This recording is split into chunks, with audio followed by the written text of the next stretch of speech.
back. We're nearing the end here, and I am here with Severine Angers, who is not only a PhD student, is it at York? York St. John or York? York.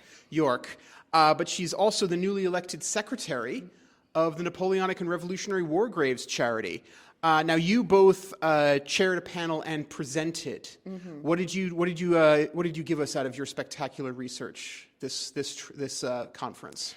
So this conference, my paper was about the narratives of violence in British Army officers' letters home. So when you go through something quite traumatic, on campaign, on the difficult retreats like to Corunna and all, or after a battle, so how do you narrate these experiences to your family? And so it's emotional responses of the combatants, but also how it connects to their families at home. So, okay. Paper, yeah.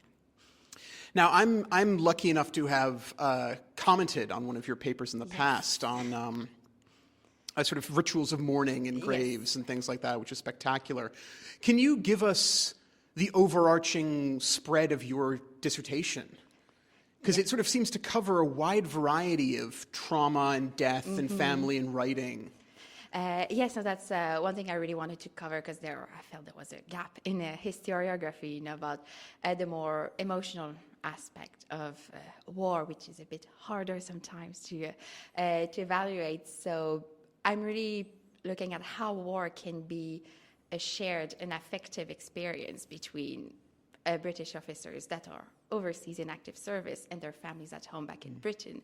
So it's really how do these two spheres that can appear quite separate, because they don't go through the same thing at all during the war, how they remain connected. So this is what I'm exploring broadly, going from at first when you get a commission to the end, when an officer dies and is memorialized by his family. I must imagine it took you a little while to get good at reading between the lines. Yes. Because a lot of what you highlight is really stuff that's not in the open. It's a deep text reading. Mm-hmm. How long did it take you to get comfortable sort of looking at a letter and picking out what you wanted? That's a very good question, actually, and I think that's work that's never done, really, as I'm sure you're aware. But I think the last year, really, so I felt really more comfortable. Yeah. So the first 2 years of my PhD was very much, getting to know the sources, the people that I'm dealing with. So it's when you're actually comfortable with the material, like the words on the page, that I feel now you can dive and say, okay, what's in between? What does it mean? And also considering that letters, they, convey genuine feelings, but it's also a way to self-present yourself. You can present yourself in a certain way. So once you become more aware of it, then you can start to do the more interesting stuff, in my view. No, that sounds absolutely fascinating. One thing I've always been curious about with your work is, obviously all historians have their sort of pet ways of organizing their data and all of that. Do you organize by subject or by letter? It depends, actually. Like all the historiographical stuff, it's by themes. Yeah. But then my letters, it's each collections. So it's by families and all that I'm organizing them, because I feel, yes, there are some overarching patterns that you can see, but also each family reacts their own way. So I feel if I'm dealing with one, I want to go a bit deeper. So, I sort of have two systems going on. But presumably you have a document somewhere that's like, all right, I'm writing about monuments. Yes. These 4 families have letters about this. Yes, absolutely. Yeah, when I decide to work on a chapter, I'm just going around, okay, which cases are the most pertinent for that one. So, I have then another organization system that is more thematical for each chapter. And how many families roughly are you working on? About 50 family. Wow. Yeah. Okay. So that's a lot of digging. Some of our collections that are not yet not published, that you have to go to the archives, but also a lot of edited collections, and at times they're frustrating because all the family and private stuff had been edited out, which also serves my point that these have been neglected.